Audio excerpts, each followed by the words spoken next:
Hello दोस्तों, 2022 में ED यानी enforcement directory and income tax department ने Xiaomi इंडिया पे 5,551 करोड़ के एसेट सीज कर दिए है।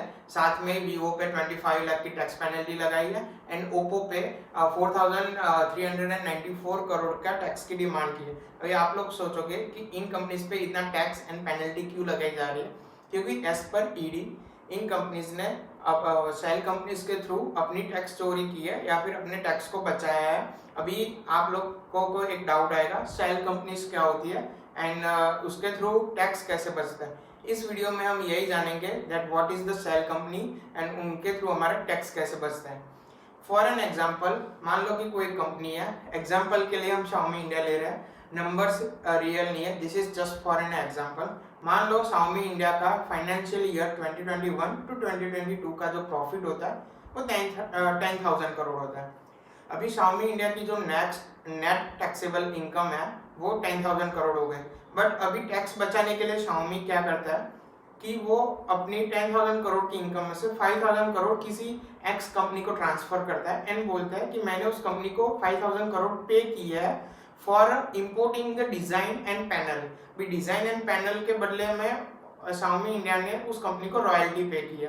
अभी जो एक्स कंपनी होती है वो एक्चुअली में Xiaomi ने फॉर्म की होती है एंड वो x company out of the India होती है। वो आइलैंड नेशन पे, जनरली मालदीव्स या ऐसे आइलैंड्स पे होती है जहाँ पे इनकम टैक्स रूल्स इतने स्ट्रांग नहीं होते या इतने स्ट्रिक्ट नहीं होते।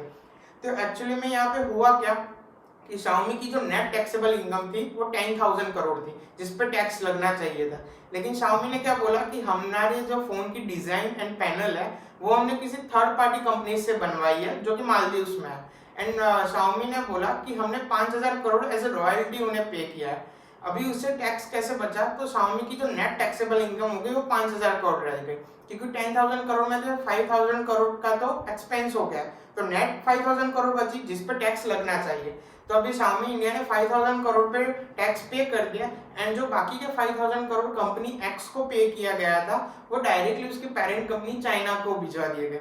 इस तरह से जो Xiaomi का जो नेट टैक्सेबल इनकम 10,000 थी वो रिड्यूस होकर 5,000 करोड़ हो गए and over the year Xiaomi ने ऐसे बहुत सारे टैक्स बचाया है, ऐसा ईडी का क्लेम है। Xiaomi इंडिया का कहना है कि हमने जितने भी हमारे डिजाइन एंड पैनल्स आउटसोर्स किए वो सारे लेजिट है एंड ट्रूथफुल है, बट ईडी का कहना है कि इन लोगों ने सेल कंपनीज का यूज करके फाइनेंशियल मनूवर्स परफॉर्म किए। फाइनेंशियल मनूवर्स यानी टैक्स बचाने के लिए या किसी भी टाइप के इनलीगल फाइनेंशियल टास्क को कंप्लीट करने के लिए पैसे को एक जगह से दूसरी जगह पे राउटिंग में भेजना, इसको ही फाइनेंशियल मनूवर्स कहते हैं।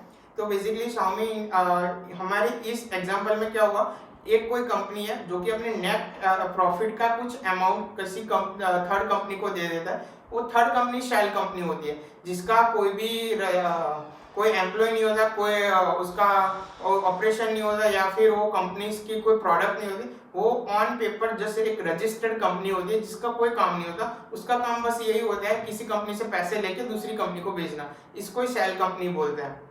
तो अभी इस एग्जांपल से आपको क्लियर हो गया होगा कि सेल कंपनीज क्या होती है, जिनका कोई भी काम नहीं होता है except the money routing. And इससे टैक्स कैसे बचता है, तो वो एक्स कंपनी को भेजा गया पैसा एज एन एक्सपेंस दिखा के उस पर टैक्स पे नहीं करना पड़ता एंड वो पैसा वापस उनकी पेरेंट्स कंपनी को चाइना भिजवा दिया जाता है।